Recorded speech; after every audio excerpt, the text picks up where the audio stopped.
Soon as I touched the front doorknob, my hand sizzled, and I barely even twisted the doorknob before the door. So lately I have just been very aggravated, very emotional, fearful, feeling like everything I know and love is going to be taken away from me. And I'm just like, where is this coming from? I'm not on my cycle. You know, I'm stable, more stable than I've ever been in my life. Like, what is this? Where is this coming from? And then it hit me that this is the 14th anniversary. This weekend, this day exactly, is the 14th anniversary of my fire accident. Just a little story time. I want to share with why I'm always in pain. Why I have PTSD. Why, I'm afraid to let my children go anywhere, or why I keep getting heavy, then lose weight, then heavy, and all these random surprise surgeries. And 14 years ago, I was in Tallahassee, Florida, babysitting my children so that she can work Easter weekend and make her some good money. And I was young. I had just had my first child, my oldest daughter. She was like 8 months at the time. I was only 21 years old. And just so happened, my dad called me out the blue. My dad called me and said, hey, where you live? I'm like, at the time I lived in Gainesville, Florida. I said, I live in Gainesville, but I'm in Tallahassee right now. Why, what's up? He said, hey, I'm in Orlando. I was going to see if I can come see you. So I'm shocked because my daddy's never came to see me when while I lived in Florida. He always lived outside of Florida. And so I'm like, oh shit, trying to come up with a plan to get back to Gainesville so that I could see my dad. And I did. I forgot how we got back to Gainesville from Tallahassee, but me, my 8-month-old, and my little niece and nephew that I was watching, were my little cousins, but to me they're my niece and nephew. I was watching them, but I brought them home with me. And to me it's better because my mom was in Gainesville, my siblings was in Gainesville, and my home was in Gainesville. So I brought them with me. My dad came on that Friday.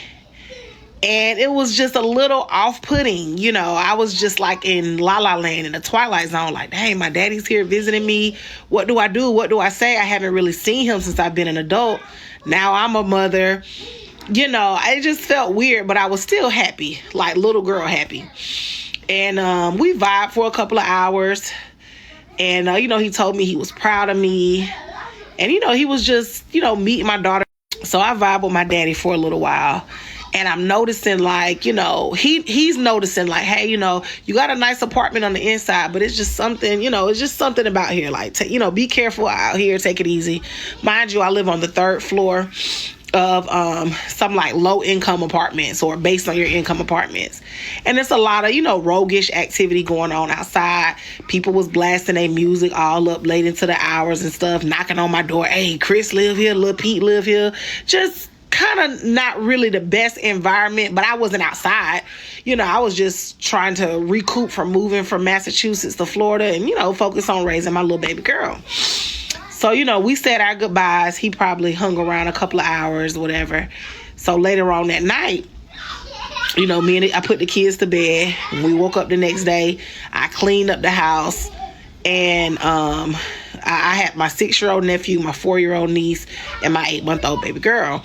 And I'm just, trying to navigate, feed them, get them dressed and ready, get the house cleaned up. And I put myself last. I was the last to get ready. And so around about 1 o'clock that day, my little sister stopped by. She stopped by and was like, hey, Mom said, y'all come on, ride with us. I didn't have a car. So my mom came over to pick us up to bring us to her house. And I was like, no, y'all come back in about like another hour or two because I'm not even ready yet. I'm getting the kids ready. I got to get ready. Y'all come back. So she was like, all right. So I talked to their mom on the phone. I was just letting her know, like, hey, had to get on to them. And Just regular conversation, just letting her know how they were doing, what we were getting ready to do. So around about 2:30, I just got finished doing everything I needed to do. I'm getting ready to get in the shower. My nephew says he smells something burning. So I'm just like, okay.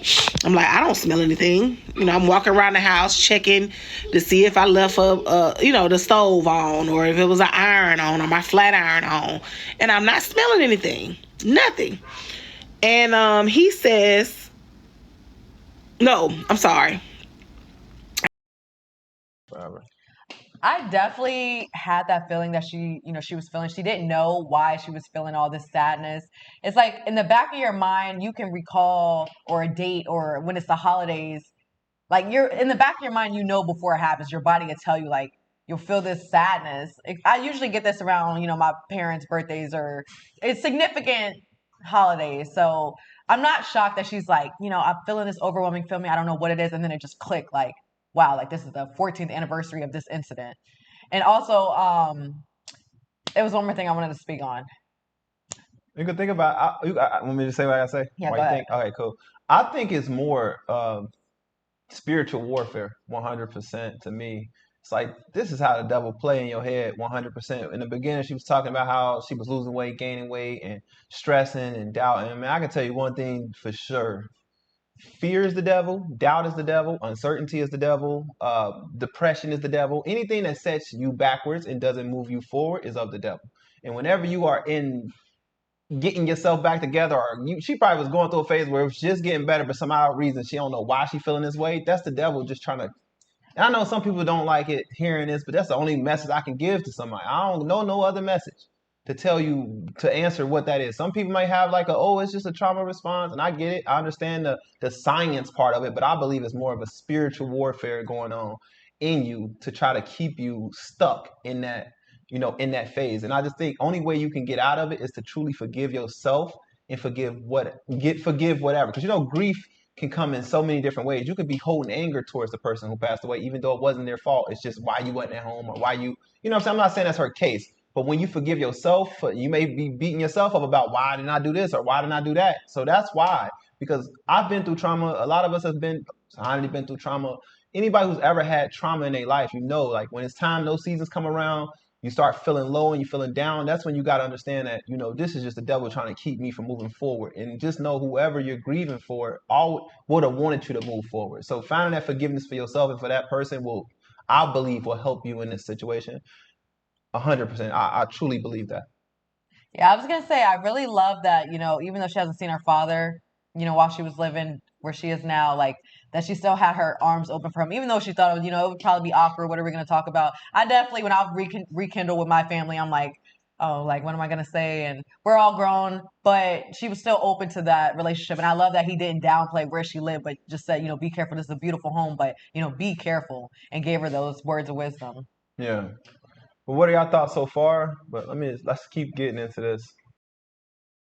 After he said he smelled something burning, I'm like, I don't smell anything, but something told me to go outside, just to look outside, see if somebody was on my porch smoking. Soon as I touched the front doorknob, my hand sizzled, and I barely even twisted the doorknob before the door said whoosh, like burst open. And flames was all in my face. Like, I couldn't see nothing on the outside of.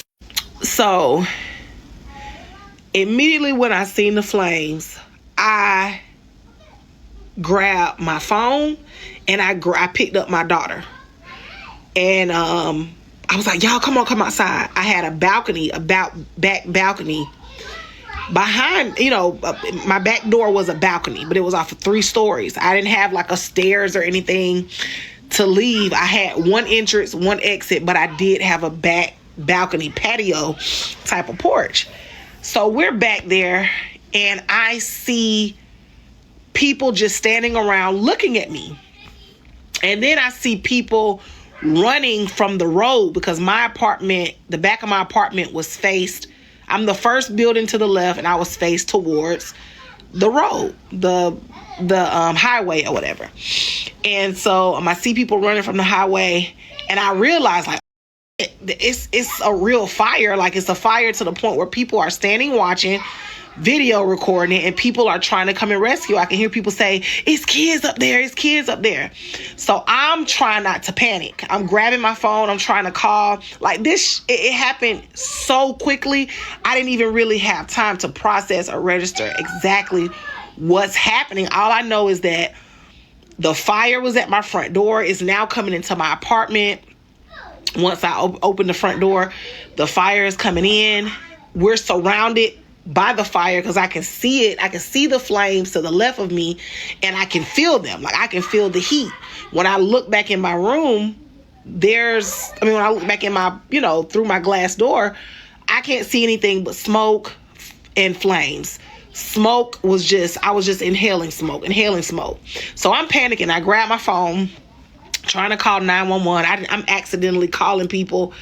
Like in your dreams, you're trying to dial a certain number or scream a certain word or something, and you just like, I didn't know what to do. I'm steady trying to call 911. I'm looking around, but I'm steady feeling heat. I'm steady inhaling smoke. And so I called 911, let them know, like, hey, please come now. Give them my address. We're in a fire. I'm on the third floor. I have children with me. Please come quick. So I'm just like, what do I do? What do I do? And I just remember looking to my right, and the sun was blazing. Like to the left of me, I had a huge fire. Behind me, I had a huge fire. But when I looked up to the sun, look to my right, the sun was right here, like blazing. And I just said, God, please give me the strength. Because I was so scared to even live on the third floor. Like I remember looking outside my window like, damn, this a long ass ways up. Like this don't seem like no normal 3-story. Like it's just something about it seemed like it was a long ass way away. I used to watch people play basketball in a little basketball court or whatever and be like, damn, I'm just high up. So, I'm just like, Lord, what do I do? What do I do? So people start coming, trying to gather together to help me. They're like, y'all got to get down. I'm like, I know. So, this white man and a black man, they huddled together and they was like, come on, you got to start throwing the kids. So I threw my 8-month-old first. Oh my God, that was the worst, hardest decision I've ever had to make in my life. But I knew that if we stayed on that balcony, we would be burnt to a crisp. Either we'll be burnt to a crisp or we will fall. The fire would burn down the porch and we would fall down. So I threw my baby girl down. I'm almost ready, okay? Threw my baby girl down. I'm leaning over the balcony, watching, trying to place her perfectly, into these people's arms, and they were like 40 feet below us. And man, when they caught my baby like a sack of potatoes or like a football, Mom, help me. That was the strength that I needed. No, you need to keep these on. They're beautiful. No, help me. You want to take them off? Yeah. Okay. That was the strength I needed to proceed. I went from youngest to oldest. I threw my daughter down first. She was caught. Then I threw the 4-year-old down. She was caught. The 6-year-old kind of gave me a little resistance. He was scared, and I don't blame him. He was caught perfectly. Like the children were, man. And that's God to me, honestly. I see God in every situation, even in a tragedy situation, because the fact that all those people came together to help, I love when humanity shows that, it's good people out there. 'Cause a lot of people like to just pull out their phones in 2026 and record and, oh my God, look, it's a fire. Oh, it's children up there. Like, get your ass down and go help.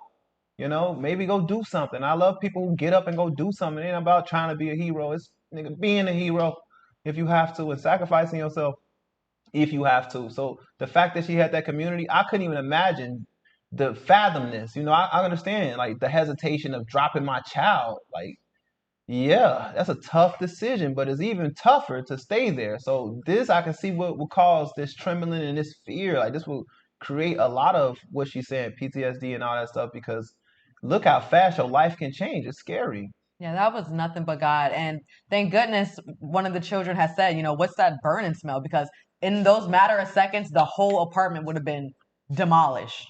And it's so wild though that she said like an hour before that, I think the cousin was gonna come pick up the kids and whatnot. Hmm. And then she was like, no, just come back. And then wow, like this incident happened, something that none of them could have predicted. And the same day, I think that was the same day the dad was there as well. And he said, be careful and be safe, and something like this happens. I wouldn't even know what to do at this moment. I'm glad, she put her faith in God and let them kids down and like trusted that these people were going to catch them, because, you just never know when something like this happens. But thank goodness all the children were safe. Yeah, thank God. Children were saved perfectly, like not a scratch. So as I'm watching my daughter get passed off to someone, just a random stranger or whatever, they left with her because the fire was hot. Like the flames were huge and the fire was hot. It was starting to take over the entire building. And as I watch them take my baby out, my baby was just looking at me. Like she has these certain type of eyes. They're like chinky eyes, but they were like really strong and dark that day. Like she was looking at me, letting me know like it's okay, but come and get me. She didn't cry. She didn't even cry. She fell 40 something feet and still did not cry. So when I seen them taking the kids off, I'm like, I'm next.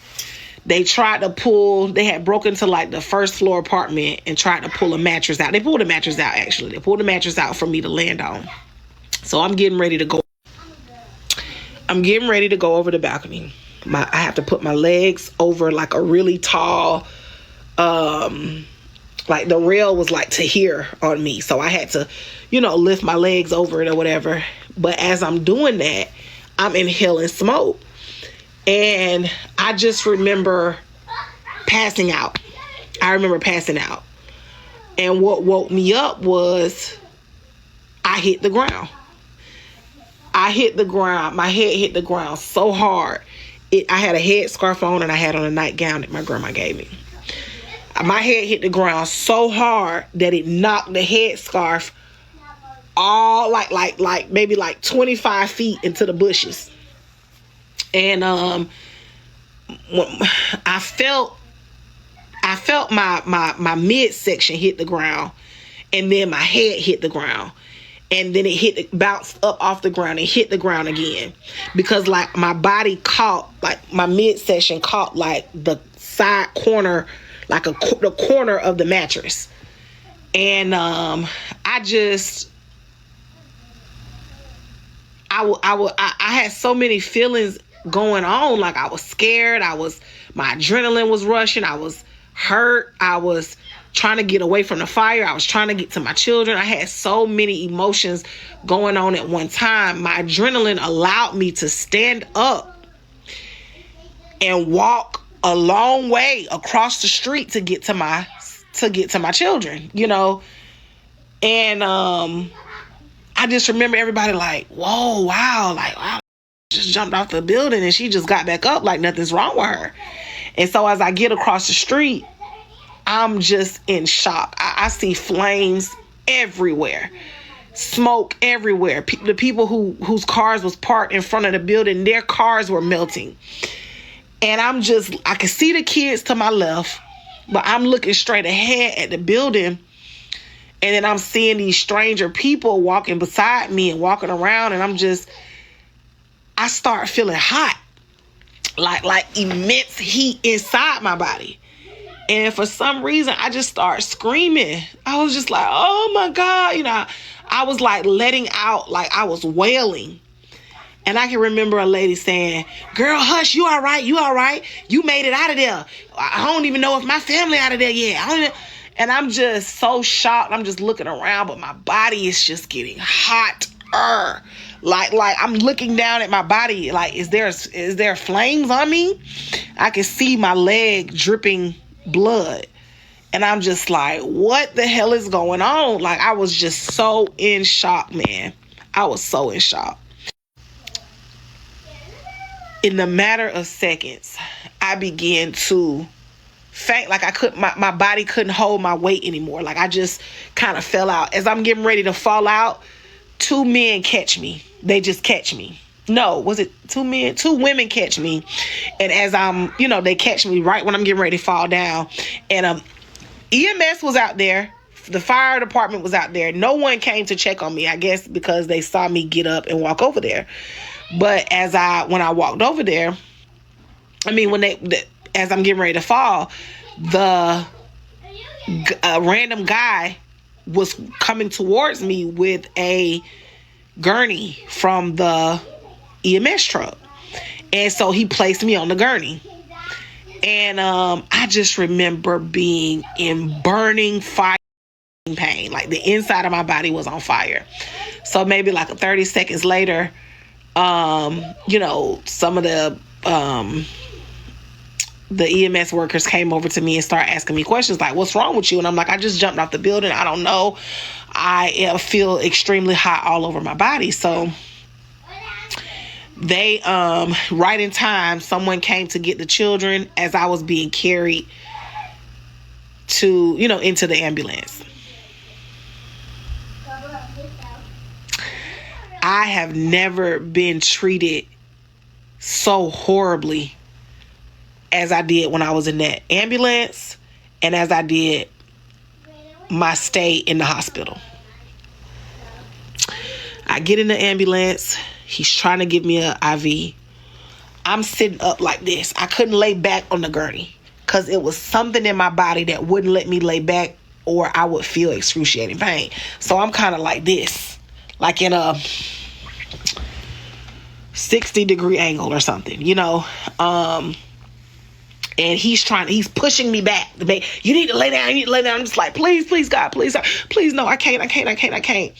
They're driving fast. We're going over railroad tracks. Every little goddamn bump, hump, jump made my body feel so bad. Like I cannot describe the pain. It was the absolute worst pain, and it was getting worse and worse and worse. I guess as my adrenaline wore off, it was just getting excruciating.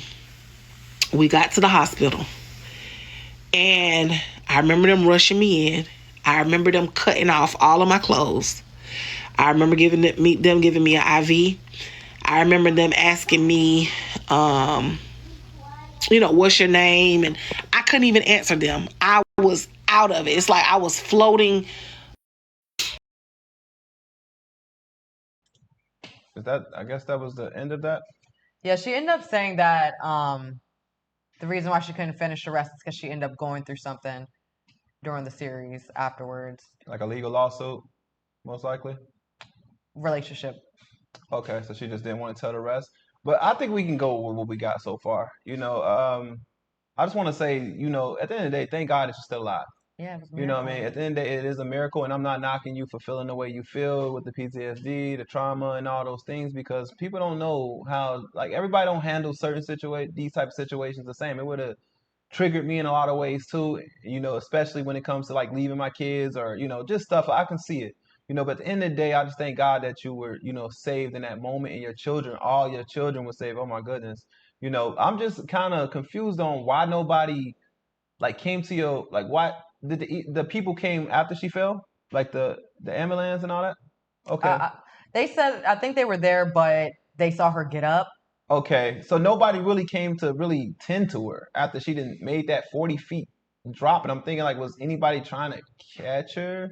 But I get it. It's like if weight,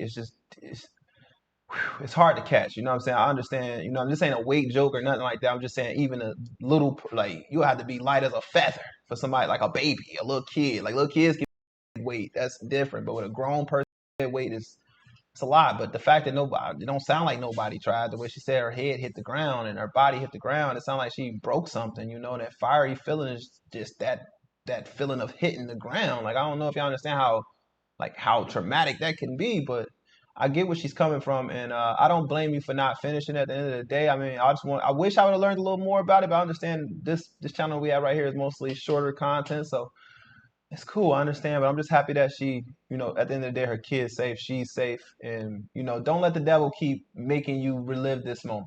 That's my advice to you. Make sure that you, heal from this and forgive yourself in these moments, and forgive whoever was involved in this situation, and just, continue to push forward. Don't allow this to keep putting a strain on your life, because that's exactly what it's going to do. So I'm not telling you not to grieve or anything like that. I'm just telling you, if you have to, then get therapy, get whatever you need, but don't allow the devil to keep putting this strain around you, because you shouldn't have to deal with this every time this comes around. So I understand where you're coming from, and I don't feel like this is dramatic in no way. But God bless you, and I pray for you and your family. Yes, this is something very traumatic, but this was a blessing that you and the children were able to make it out. I'm really, I'm honestly questioning why weren't the ambulance and the firefighters there quick enough. If this is the third floor, I understand that fire is spread quickly, but the fact that everybody was already gathered outside, it was like you see in a lot of lower income areas that it just seems like they come slower. The police come slower and they don't take it as serious. So it makes me wonder, was the EMT the same way? Like when you fell, yes, you got up, but come on, who's jumping from 3 flights of stairs and nobody's checking on them? And Yeah, granted, you fainted when you fell, and then you got other that's people crazy. around you saying, you're fine. And like, wow, Right, that is even more shocking. Granted, they have somebody upstairs that they don't know that it's okay, but that doesn't right. make it okay. Justify Yeah. that, yeah. Like, because this is something super traumatic. But, when your adrenaline is Who are rushing, you can you? do Right. anything. You don't feel that. You don't feel none of that pain until that adrenaline is gone. And that's what ultimately made you pass out. But you see in a lot of hospitals as well, as Black women, they don't really take us as serious Serious. in the hospital. But I'm glad that you survived the situation, and I wish you nothing but the best. And yes, seek therapy, because I couldn't even imagine the things that you went through. But thank God every day that your kids are here and that you made it, and that you could tell your story. Yeah. I just wish nothing but the best for you. But thank you guys for watching. And if you've been through something as traumatic as this, let us know down below. We are praying for you, and I hope you guys can find community. Yep. And don't forget to follow us on the Patreon for those who are supporters of our content. If you want to see us in a different format, just us having more intimate conversations, unfiltered conversations that we can do on the Patreon. You can't do it anywhere else. Then please subscribe to our Patreon. The link will be in the description box below. But yep, that's all we got. Peace out.